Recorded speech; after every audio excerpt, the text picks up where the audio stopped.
Bien, j'ai le plaisir de passer la parole à Jérémy Decoq et Maker Courtois. Encore merci à Cyberzen pour la revue d'actualité et la veille en vulnérabilité de l'OCIR. C'est à vous. Bonjour à tous. Bonjour à tous. Aujourd'hui, on se retrouve pour la revue d'actualité de l'OCIR, donc d'un peu tout ce qui s'est passé donc au cours du mois d'avril. Et comme d'habitude, on commence par un petit rappel du support donc concernant Windows et on commence par donc les Windows Workstation. Donc toujours rien à signaler pour ce trimestre. A priori, rien à signaler non plus du côté des Windows Server.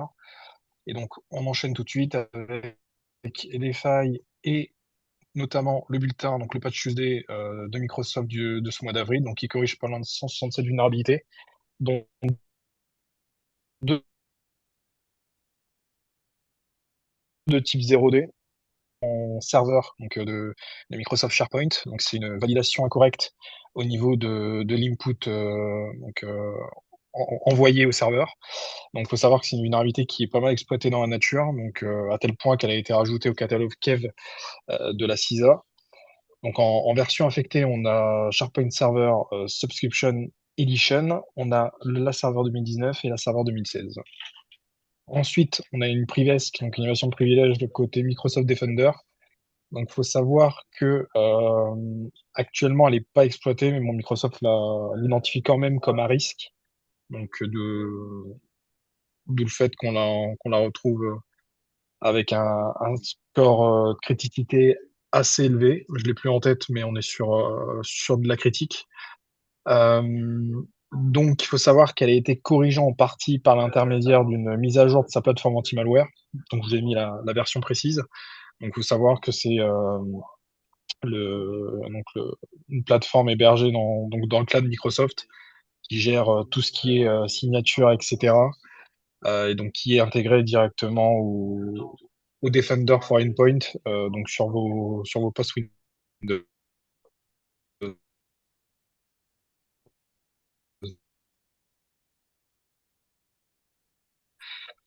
Et donc voilà, donc côté donc on a notamment 6 RTE, ça varie selon les produits et services de Microsoft.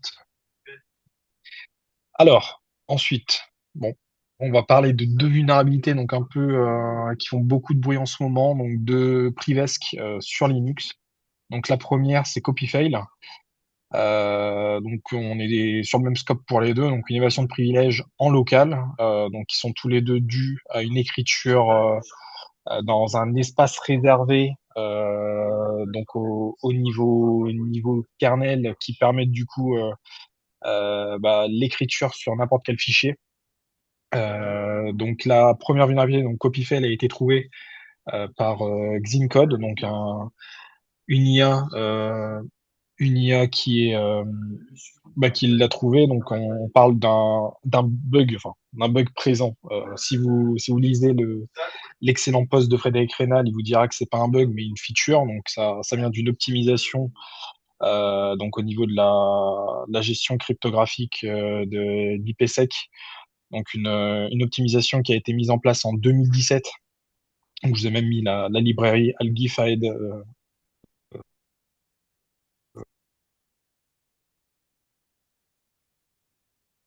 en C. Avec Lincode. Donc, vous avez mis donc l'interface API AG et Splice, donc ce qui permet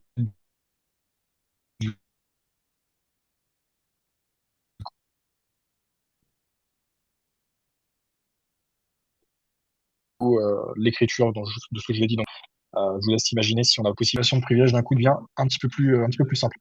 Donc voilà, donc aucune différence particulière entre les distributions. Donc que vous soyez sur Red Hat, Alpine, Fedora ou Debian, vous êtes impacté par cette vulnérabilité. Donc les solutions, c'est soit de patcher, et donc le patch, c'est la suppression de cette fameuse optimisation de 2017, ou sinon, si vous n'avez pas la possibilité de monter de version, vous pouvez toujours désactiver carrément le module au niveau de votre noyau. Donc, je vous ai mis les commandes pour faire ça. Et je vous encourage très fortement à aller voir le post de Frédéric Reynal, sachant que vous avez pas mal de write-up techniques qui parlent de copy fail et de Dirty Frag, donc la deuxième privesque du moment. Je vous en ai parlé tout à l'heure, on a certaines similitudes avec Copyfail et également Dirty Pipe, donc une version de privilège qui date de 2022, je crois. Euh, Vulnérabilité déclenchée lors d'une opération cryptographique sur place, donc comme les autres. Voilà, donc modification à voler des fichiers, donc on se retrouve sur le même scénario. Donc les vulnérabilités qui permettent cette fameuse écriture, donc on s'y situe d'abord au niveau du framework kernel, donc XFRM ESP. Donc sachant que le prérequis, ça reste quand même d'avoir des privilèges pour créer un namespace, des namespaces particuliers. Et du coup, au niveau d'RxRPC, donc qui nécessite un module en particulier sur le kernel, mais bon, faut savoir que par exemple sur Ubuntu, ce module est chargé par défaut. Donc, c'est-à-dire que sur une distribution, vous allez soit matcher avec les privilèges nécessaires pour XFRM ESP, soit vous allez matcher avec le prérequis RxRPC. Donc, dans tous les cas, vous allez être,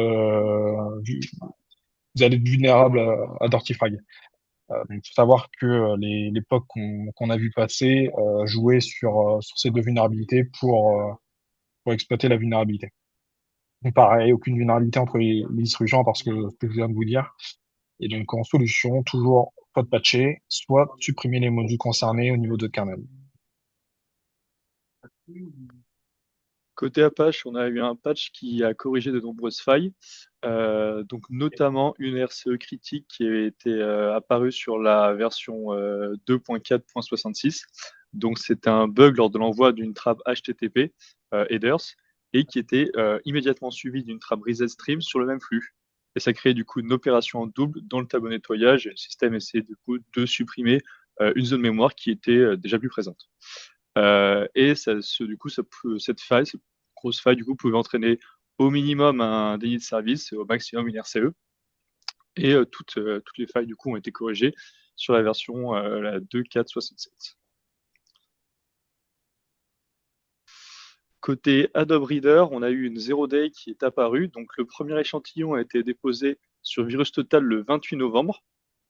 Alors, sous le nom de facture 540.pdf. Donc Adobe Reader on rappelle, qui permet de lire les PDF, et qui apparemment était fortement exploité depuis décembre 2025. Donc comment ça fonctionne? En fait, ça déclenche automatiquement l'exécution d'un JavaScript qui est obscurci, qui permettait de récolter des données sensibles et ensuite d'aller récupérer des charges utiles supplémentaires. Et du coup, le patch est disponible donc, pour la version 4, 4.00.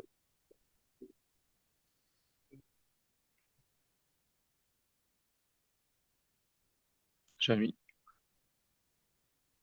Ok, mais j'ai changé de série. Pardon, ça va être un peu de temps de côté.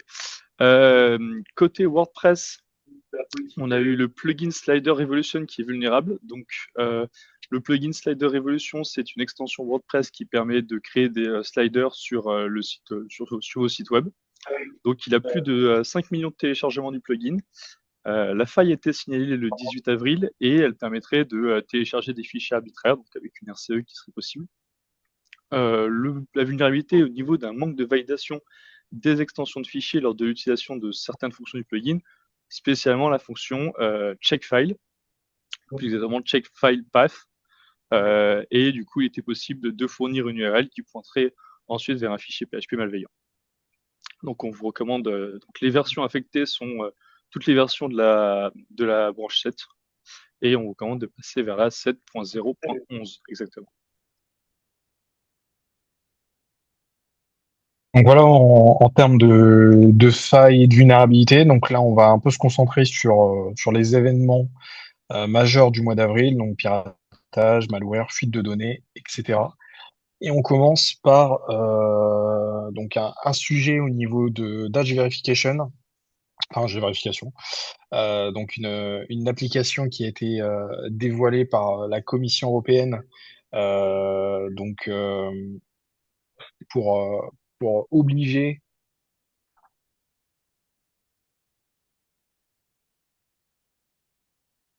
prouver qu'on a l'âge requis pour accès en mois prochain. Donc, on est sur une obligation européenne. Si je cite les dires de la présidente de la Commission européenne, donc l'application est totalement anonyme, elle fonctionne sur n'importe quel appareil, son logiciel est entièrement open source, ce qui signifie que les pays partenaires dans le monde entier peuvent également l'adopter. Et donc le sujet de ce point, c'est que après son déploiement, une vulnérabilité a été découverte au niveau de la gestion du code PIN. Donc, sachant pourquoi on parle de code PIN, parce qu'en fait, vous devez créer un code PIN lors de votre première utilisation de l'application, et donc ça permet après de l'utiliser pour pouvoir déverrouiller l'accès.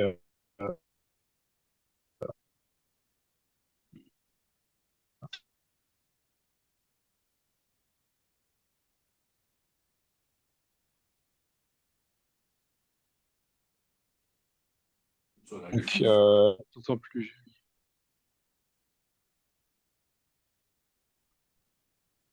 tu m'entends? Ah, là, on t'entend. On t'entend très mal, Ah, Jérémy. ok, c'est bon là? Voilà, pour l'instant, ouais. Ok, bon, ça a coupé où? Reprends la Ouais. slide. Je reprends slide. Allô? Oui, Je reprends où? reprends au début de la slide. Ok. Donc je disais HVerification, une application qui a été poussée par la Commission européenne, donc pour répondre à l'obligation qui doit rentrer en vigueur en septembre prochain, qui permet de contrôler l'âge donc des utilisateurs pour accéder aux réseaux sociaux. Et donc, si je cite les dires de la présidente de la Commission européenne, donc le but, c'est que l'application soit anonyme, qu'elle fonctionne sur n'importe quel appareil, et qu'elle soit également open source pour qu'on n'importe quel pays partenaire puisse l'utiliser. Et donc, le sujet de cette slide, c'est qu'une vulnérabilité a été découverte au niveau de la gestion du code PIN, donc un code PIN qui est créé lors de la première utilisation de l'application et qui permet ensuite de déverrouiller l'accès à ces informations et de pouvoir prouver qu'on a l'âge requis. Et donc, les vulnérabilités précises qui ont été identifiées, donc c'est déjà d'une que le code PIN, il est chiffré localement. Ça veut dire qu'en supprimant certains fichiers, donc au niveau de votre téléphone, donc en supprimant certaines valeurs dans les fichiers de configuration, vous avez la possibilité de forcer le renouvellement du code PIN, donc ce qui est déjà un sujet. La deuxième chose qui est plutôt une limitation, c'est qu'au final, à chaque fois que vous allez tenter, vous saisir un code PIN qui est faux et qui est erroné, et vous avez un compteur qui va s'incrémenter donc dans un fichier pareil stocké localement. Donc vous avez la possibilité, donc en jouant avec ce fichier, de repasser le compteur à zéro et donc de reset votre nombre de tentatives. Et le dernier point, c'est pareil au niveau de la biométrie. Donc, vous pouvez activer pour pas avoir besoin de ressaisir un code PIN. Tout ça, c'est géré par un paramètre booléen qui est pareil, stocké localement dans un fichier. Et donc, en le manipulant, vous pouvez du coup désactiver de force la biométrie. Et donc, il faut savoir que au-delà de ce sujet-là, ça fait réagir certaines personnes comme Pavel Durov, donc le fondateur de Telegram, qui parle qui dit outil de surveillance vendu comme respectueux de la vie privée, donc en se moquant de l'outil. Et il s'est permis de rajouter que pour lui, l'intérêt, c'était de donner à Bruxelles le prétexte parfait pour retirer justement le système de sécurité. De retirer les protections pour accéder à vos données personnelles, à votre vie privée, et donc comme ça, en réparant la fonctionnalité, donc de désactiver ce système-là et pouvoir avoir un accès plus légitime à vos données. Bon, c'est ce qu'ils pensent. Euh, Pensez-en ce que vous voulez. Côté smartphone, on a un nouveau malware qui est présent, donc ça s'appelle CloudZ Rat, qui permet de pirater les smartphones qui sont connectés à l'application mobile connectée. Alors c'est une application qui a changé plusieurs fois de nom, hein, faut le savoir. Et notamment, il permettrait d'intercepter donc les SMS et les mots de passe à usage unique. Donc la compromission initiale serait liée à un fichier malveillant qui se ferait passer initialement pour une mise à jour de l'outil Screen Connect. Et ensuite, il y aurait une communication vers les serveurs C2 pour effectuer une compromission totale et récupérer toutes les charges utiles. Donc nous, en termes de recommandations, on recommande d'éviter d'utiliser au maximum l'application, sauf si évidemment vous avez besoin dans ce cas de contrôler spécifiquement l'accès. Côté malware, donc tout vient d'une intrusion qui a été effectuée au sein des systèmes internes de DigiCert, donc qui a été réalisé. Donc on a le scénario d'entrée par de l'ingénierie sociale. Donc en fait, une personne qui s'est fait passer pour un client auprès du support technique, donc qui a voulu du coup lui transmettre un zip, donc en prétextant que dans le zip se trouvaient des captures d'écran.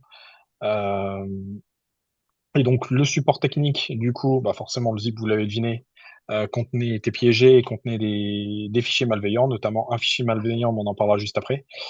Et donc le support technique, donc plusieurs fois, faut le noter quand même, ce fameux zip a été bloqué par l'antivirus, mais parce que l'ingénierie sociale a fonctionné, ce client fait a réussi à faire dézipper cette archive et à exécuter le contenu. Donc, du coup, dans le contenu, on avait un fichier .scr, pardon, qui est un fichier utilisé pour les écrans de veille Windows, euh, et donc du coup, en s'exécutant, a permis du coup de créer le point d'entrée sur la machine. Donc, il faut savoir que sur la première machine, à la fin, donc le lendemain, le process a été kill. Mais sur un autre PC, malheureusement, la charge malveillante est restée active pendant 2 semaines. Donc, ce qui a permis un accès sur le système interne de DigiCert pendant 2 semaines. Et donc, dans les données volées, on a des certificats certificats EV de signature de code qui avaient été émis. Donc, on a même quelques chiffres précis, 60 certificats émis pendant la période d'exposition, donc qui ont été révoqués par mesure de sécurité, même si on estime qu'ils ont pas été volés, et donc c'est juste une mesure de précaution. 27 certificats qui étaient directement liés à l'activité de l'attaquant, donc pour le coup, qui ont potentiellement été utilisés, et 11 de ces certificats qui avaient été déjà signalés par des chercheurs de sécurité lors de d'autres campagnes malveillantes. Et donc, concernant les certificats donc potentiellement utilisés, on sait que certains ont été utilisés, par exemple, pour signer des payloads du malware Zongstealer, qui est un infostealer et un cryptostealer.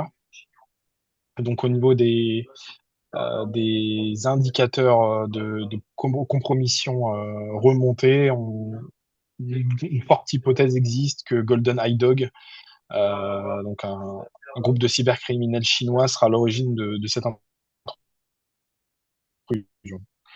Donc, à confirmer. Côté ransomware, les services municipaux à Quiberon qui ont été bloqués pendant quelques temps. Donc Quiberon, c'est une ville de Bretagne. Donc l'attaque a été subie le 3 mai et rendue publique 2 jours plus tard, donc revendiquée par le groupe Killin. Donc la mairie de son côté a assuré que les services locaux restent accessibles, évidemment toujours aux heures habituelles, et par contre sans les outils informatiques, donc retour au crayon et à la feuille de papier.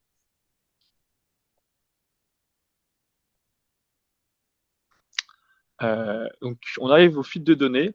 Donc première fuite de données sur donc l'enseigne U. Les données personnelles ont été volées, donc on retrouve la civilité, le statut client professionnel, le nom, prénom, mail, adresse postale, numéro de téléphone et numéro de carte de fidélité. Heureusement, pas de coordonnées bancaires selon l'enseigne, on dit bien. Il y a eu une déclaration de la CNIL qui a bien été faite et les alertes clients qui ont été envoyées directement aux personnes concernées par l'enseigne, avec une recommandation du coup de modifier son mot de passe de compte et le code PIN de la carte du magasin.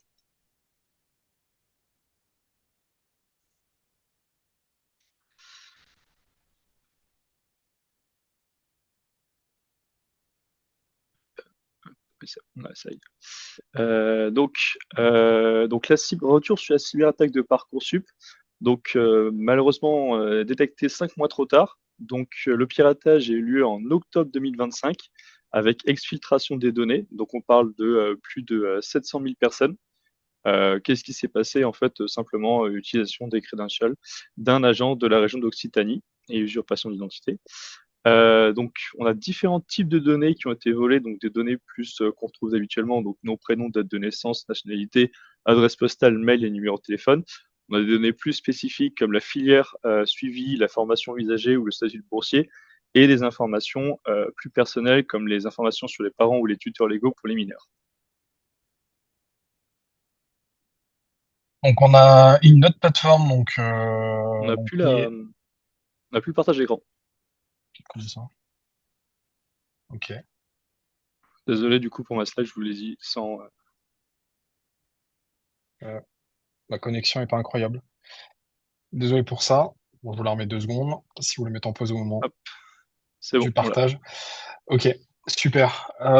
Donc en notre sujet donc de fuite de données, donc pareil lié malheureusement à un système éducatif, on a du coup eu un accès malveillant sur la plateforme EduConnect, donc un service d'authentification donc de SSO utilisé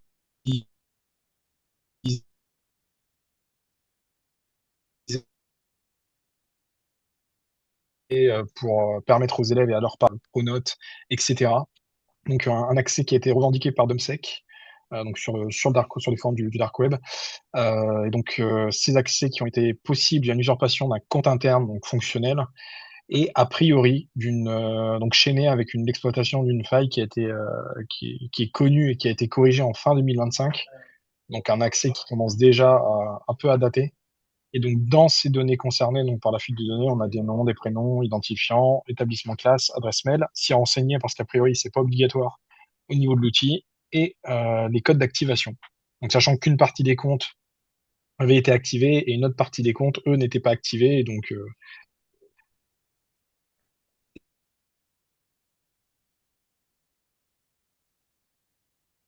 les attaquants ont pu en activer une partie, étaient bloqués. Donc, je parle bien des comptes qui avaient pas encore été activés. Donc ensuite, non, la dernière fuite de données, on a une fuite de données au niveau de l'ANTS, donc fuite de données qui a fait beaucoup de bruit. Donc une cyberattaque qui a eu lieu le 15 avril 2026. Donc a priori on sait peut-être même la personne qui est derrière tout ça, mais j'en parlerai après. Donc dans les données concernées, on a des identifiants de connexion, civilité, nom, prénom, adresse mail, date de naissance, donc une bonne panoplie de données personnelles. Je précise que a priori tout ce qui est pièces jointes transmises via le portail de la NTS sont épargnées. Donc, je ne l'ai pas précisé, hein, mais NTS, Agence nationale des titres de sécurité. Donc, c'est ceux qui gèrent vos cartes d'identité, permis de conduire, etc. Passeport. Je parlais justement qu'a priori, on sait qui est la personne qui est derrière tout ça. Donc, il y a eu un jeune de 15 ans qui a été placé en garde à vue le 25 avril dernier. Et donc qui accusé du coup donc de d'accès de maintien frauduleux au sein d'un stade, donc 323-1, mais plus précisément donc ce stade contenait de la donnée personnelle et en plus était mis en œuvre par l'État. Et donc on attaque même le 323-3, donc je vous ai mis un extrait, donc il risque jusqu'à 7 ans d'emprisonnement et 300 000 euros d'amende, sachant qu'a priori, ils l'ont relié à une centaine de signalements de piratage, donc depuis le 19 décembre 2025. Donc à voir comment ça se passe.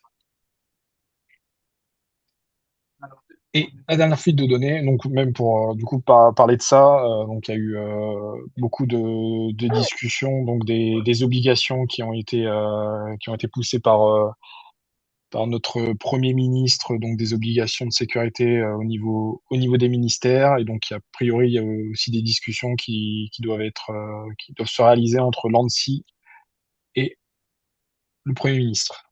Donc, les choses commencent à bouger.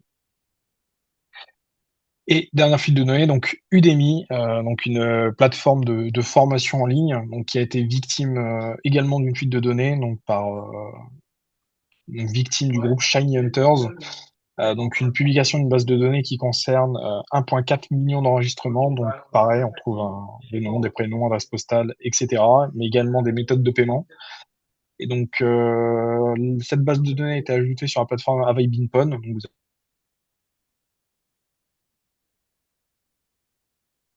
depuis ce site. Donc, il faut savoir qu'a priori, aucune communication n'a été réalisée de la part du DEMI, sachant que si je ne l'ai pas précisé pour les autres, c'est parce qu'a priori, il y a une communication personnelle à chaque fois sur chacun des sujets.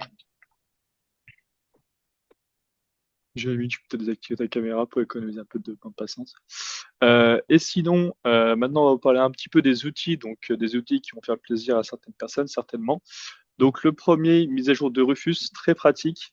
Donc, une mise à jour avec deux nouvelles fonctionnalités, donc l'amélioration de QoL, donc Quality of Life, donc qui permet concrètement maintenant de désactiver toutes les applications qui sont installées par défaut quand vous installez une Windows, donc Microsoft Teams, Outlook, Copilot et tout ce qui Microsoft forçait à l'installation. Et notamment maintenant aussi dans les fonctionnalités, c'est l'installation silencieuse, donc plus besoin d'être devant son écran pour pouvoir répondre aux questions qui sont posées lors de l'installation.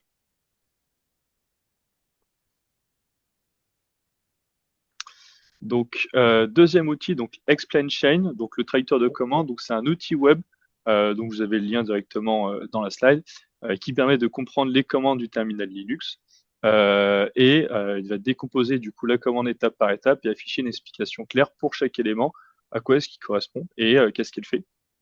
Et donc, c'est un outil qui peut être très pratique à utiliser pour comprendre des commandes qui seraient soit inconnues ou alors spécialement très très longues et difficiles à comprendre. Si vous n'avez pas envie de donner vos commandes à lire.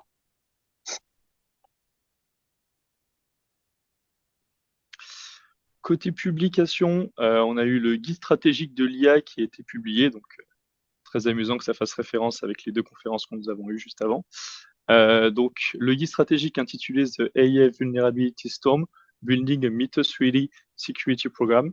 Donc, c'est un bref stratégique qui a été publié en avril 2026 par la Cloud Security Alliance avec le SANS Institute et le projet OWASP GenAI Security Project, qui est plutôt destiné donc aux CISO en entreprise. En bref, ça explique du coup ce qu'on a vu avec l'explosion de l'utilisation de l'IA pour la détection des failles, qui devient du coup de plus en plus dur à corriger, parce que maintenant n'importe quel scriptidise ou n'importe quel débutant peut avec l'IA découvrir des vulnérabilités sur des sites web, potentiellement les exploiter, aller de plus en plus loin. Donc ça entraîne des surcharges au niveau des équipes de sécurité et du déploiement de correctifs toujours plus lent, toujours plus complexe, ça on le connaît. Plusieurs remédiations sont présentées aussi dans le rapport, avec un renforcement des bases, avec la segmentation réseau, du MFA, du filtrage des flux sortants, et de la défense en profondeur. Et notamment aussi, ce que tous on avait supposé, c'est utiliser l'IA à son tour pour la protection, avec de la mise en place de tests de sécurité et de la détection. C'est ce qui a été dit tout à l'heure. Dans tous les cas, on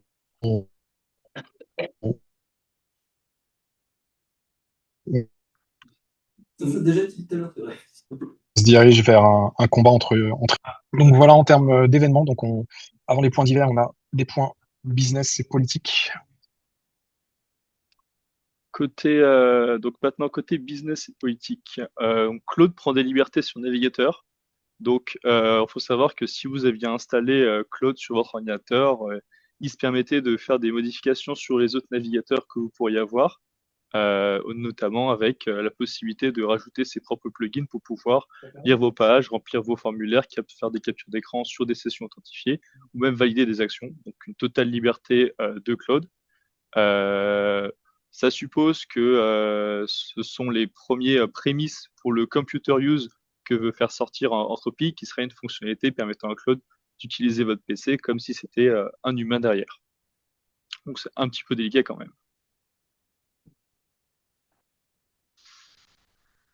Transition pour la DINUM. Ils sortent de Windows et ils migrent sur Linux. Donc, une première régression a eu lieu avec plus de 250 agents, 250 ordinateurs. Et ils utilisent maintenant les outils spécifiques pour le quotidien avec du coup la suite. Et notamment avec Visio, qui est la solution de visioconférence qui va remplacer Teams, T-Shap, qui est la messagerie qui va être utilisée par les agents, et France Transfer, qui est l'équivalent de WeTransfer pour pouvoir envoyer des documents. Donc, pour rappel qu'il y a eu un plan de transition qui a été demandé pour octobre 2026 pour tous les ministères. Alors, on parle bien d'un plan de transition qui est demandé, pas d'une mise en conformité avec une transition faite. C'est juste le plan qui est demandé pour tous les ministères pour octobre 2026. Donc côté business national, on a donc eu un rachat donc de Quarks Lab par Airbus, donc qui rejoint son unité Connected Intelligence, donc ADS pour Airbus Defence and Space, pour avoir son nom complet. Donc si je cite les dires de l'aide of donc de cette unité, donc l'expertise profonde de Quarks Lab et de ses équipes euh, euh, vient renforcer un acteur cyber résilient et sur le bouclier numérique nécessaire pour maintenir nos nations et nos alliés en tête dans le domaine de la cybersécurité. Donc le gros intérêt aussi pour Airbus, donc au-delà d'acquérir un, une entreprise donc connue donc pour son expertise dans le domaine de la rétro-ingénierie, c'est également donc de s'offrir la solution Q-Shield, donc qui permet de protéger le code source et les secrets industriels contre justement le reverse engineering. Donc c'est quelque chose de, de très intéressant pour eux et donc qui est recherché pour n'importe quelle société, quelle que soit leur taille. Donc on parlait de plan de transition tout à l'heure, bon, on a également une autre transition donc, qui a été faite pour la plateforme de santé, donc anciennement Health Data Hub, donc un contrat qui a été du coup décroché par la filiale cloud donc, du groupe Iliad. Donc derrière Iliad, il y a notamment Scaleway, c'est ce qui nous intéresse aujourd'hui. Donc avant, donc la plateforme de santé était hébergée chez Microsoft, donc il y a eu beaucoup de bruit et beaucoup de sujets. Mince, je suis trop vite. Parce qu'on parle quand même de données de Français et donc c'est dommage d'avoir autant de leaders cloud en France et de stocker ces données chez Microsoft. Donc a priori, les données des Français sont revenues en France. Donc c'est un processus de section qui aura été long. On parle quand même de 2 mois et demi de process. Pourquoi? Parce que dans le process de sélection, on n'a pas loin de 350 exigences techniques qui devaient être respectées et également la qualification Secnum Cloud, donc qui devait être obligatoire, sachant que pour l'instant, Scaleway est en cours donc de qualification SNC. Donc c'est un de ses prérequis, c'est d'obtenir sa qualification et ça c'est une condition qui est non négociable. J'en parlerai après donc, dans les raisons de transition. Donc c'est une migration qui va être assez longue, vous vous en rendez compte. Donc une migration qui devrait se terminer entre fin 2026 et début 2027. Et donc les raisons de cette transition justement, donc au-delà de la souveraineté des données, c'est également un sujet de risque lié au Cloud Act et au FISA, et notamment le fait que tout fournisseur cloud américain, même si une partie des data centers sont situés en Europe, euh, de, de, sont contraints, si la justice américaine, que eux hébergent. Donc forcément, on ne veut pas se retrouver avec des données français qui seraient forcés de se retrouver entre les mains de la justice américaine. Et donc ça, l'ACNIL et le Conseil d'État avaient mis quelques réserves à ce sujet-là. Donc on parle de réserves déjà faites en 2020. Donc c'est une bonne un bon résultat. Et, ben, on espère déjà que pour la qualif SNC, que ça se passera bien, parce que ça reste, je le répète, une condition qui n'est pas négociable. Donc voilà en termes d'événements. Donc on a une opération internationale à vous présenter. Donc, bravo au FBI et en collaboration avec la police indonésienne pour le démantèlement d'un réseau de phishing, donc connu sous le nom de WAL, ou W3-2L. Donc c'est un réseau de phishing qui avait entraîné plus de 17 000 victimes grâce à des outils qui étaient proposés avec plus de 20 millions de dollars extorqués. Encore bravo à eux. Voilà, donc un petit point au niveau des conférences. Donc et on peut rajouter également ce qui a été dit par Hervé tout à l'heure, donc la JSSI qui aura lieu, si je me trompe pas, le 16 mars, c'est bien ça? Bon, on corrigera si je me trompe. Prochain.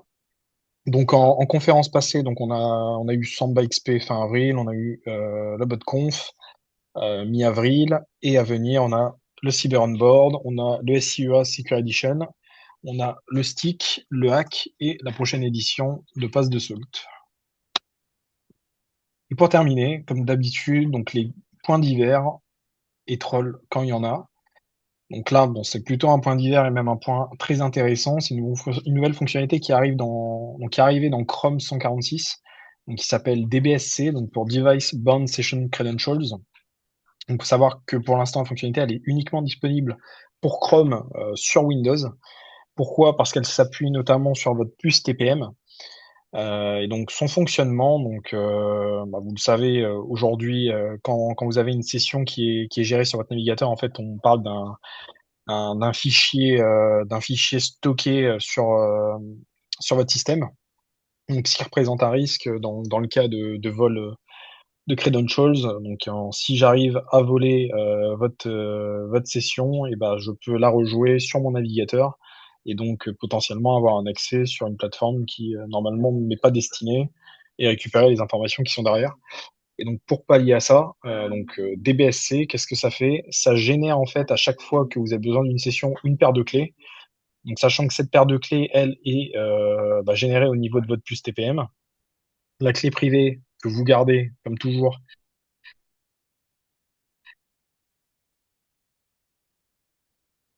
elle est stockée dans votre puce TPM et votre clé.